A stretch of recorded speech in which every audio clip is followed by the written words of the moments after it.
Hoy, squatter, tingnan mo nga yung sarili mo, ha? Hindi ako papayag na kayong dalawa ng anak ko. Tingnan mo nga yung itsura mo, ha? Hindi ko pinalaki ang anak ko sa isang marangyang buhay para to end up with you. Kakang squatter, tapos gusto mo siya? Ha? Hindi ako makakapayag na maging ikaw ang makatuluyan ng anak ko, isang hampas lupa.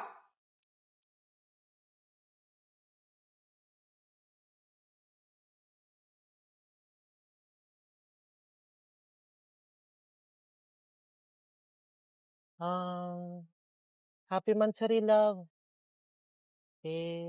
Pasensya ka na ha. Kasi eto lang nakayanan ng budget ko eh. Marami kasing bayarin sa bahay. Kaya na-short ako. Promise ko next time, dadalhin kita sa mamahaling restaurant. Ano ka ba? Okay lang yun. At least, masaya tayo, diba? And, hindi naman pera ang basehan sa pagmamahalan nating dalawa. Happy Mansari Love. Thank you so much, ha. Dahil, sa'yo ko lang naramdaman yung mga bagay na hindi ko naramdaman sa ex ko. Di bali love. Balang araw, aayon din sa atin yung panahon. Salamat ha. Konting tiyaga lang. Asus, alam ko naman na mahal mo ako eh. By the way, love, sa Sabado pala, papakilala na kita kay Mami. Okay ka ba by Saturday? Ganun ba love? Sige, okay ako.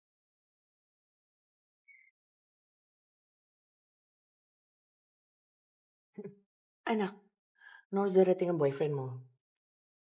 Malapit na daw siya, Mom. May errands lang na tinapos, kaya medyo na-late. Siguraduhin mo ha. He passed my standards. Alam mo naman, this is for your future. Ayoko maghihirap ka, anak. Yes, Mom. Promise. Magugustuhan mo siya. Okay, I trust you. Oh, parang may kumakatok. Nandiyan na ata siya, Mom.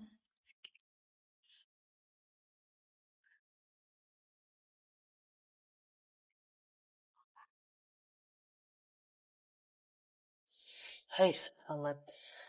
Good evening, love. Buti ikaw yung nagbukas pinto. Kung yung mama mo siguro yung nagbukas ng pinto, siguro na himatay na ako sa kaba. Ano ka ba? Huwag kakabahan. Just be yourself, okay? Oh, tara sa loob. Oo, sige.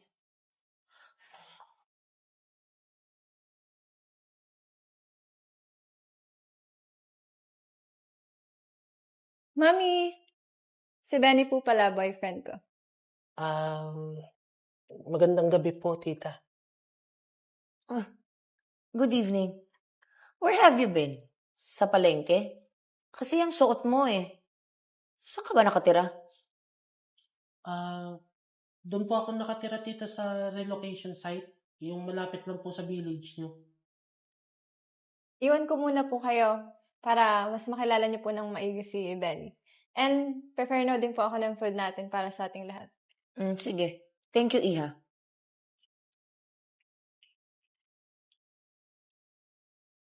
Hoy, squatter, tingnan mo nga yung sarili mo, ha? Hindi ako papayag na kayong dalawa ng anak ko.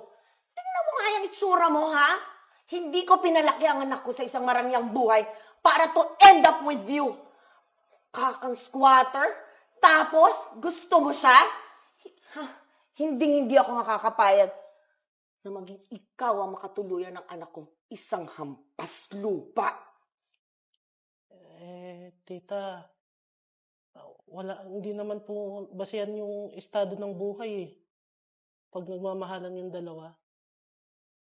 At saka po, mahal na mahal ko po yung anak nyo. Promise, hindi ko po siya iiwan. Hindi ko po siya sasaktan.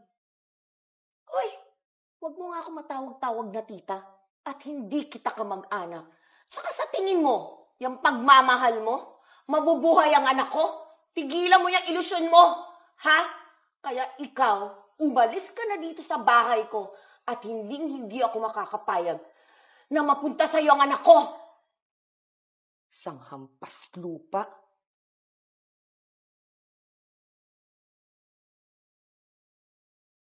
Kung ganun po yung desisyon niyo, tita, sige po. Irerespeto ko na lang po yung desisyon niyo para sa kapakanan ng anak niyo. Po, maraming salamat ha. Mag-ingat ka palagi.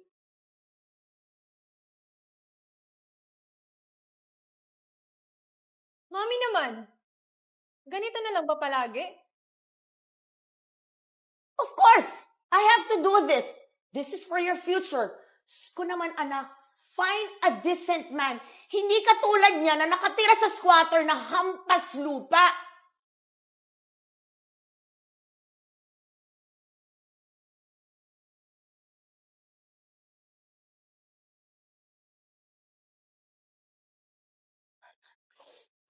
Love, saglit.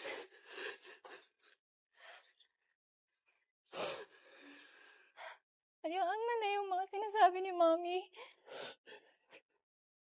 Hope. Sorry. Sorry, pero itigil na natin to.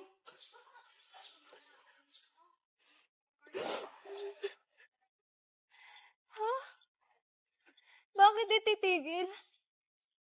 Isang buwan na ng anniversary na natin, di ba? Bakit ititigil pa natin to?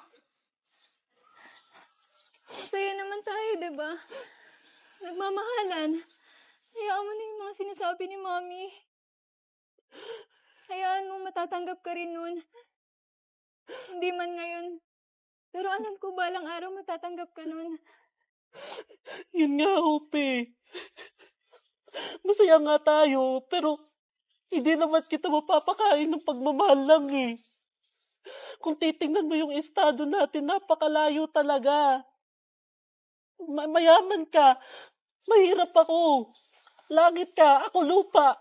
Kung titingnan mo, kung tutuusin mo, apakasalungat talaga ng mga bagay na umiikot sa mundo nating dalawa.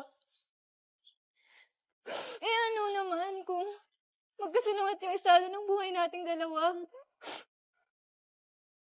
Ikaw lang yung nagparamdam sa akin ng ganito. Kaya ko namang gumastos para sa ating dalawa eh. Kasi hindi ko na alam kung ano yung gagawin ko kung hindi pa ito mag-work. Yun nga yung problema, Hope.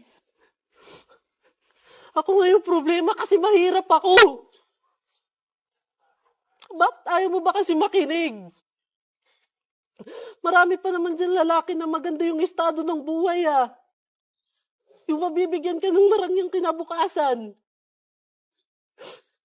Yung lalaki na kahit maganda yung estado ng buhay nila, mapapadama nila yung mga pinapadama ko sa'yo. Siguro nga tama yung sinabi ng mama mo. Itigil na natin to.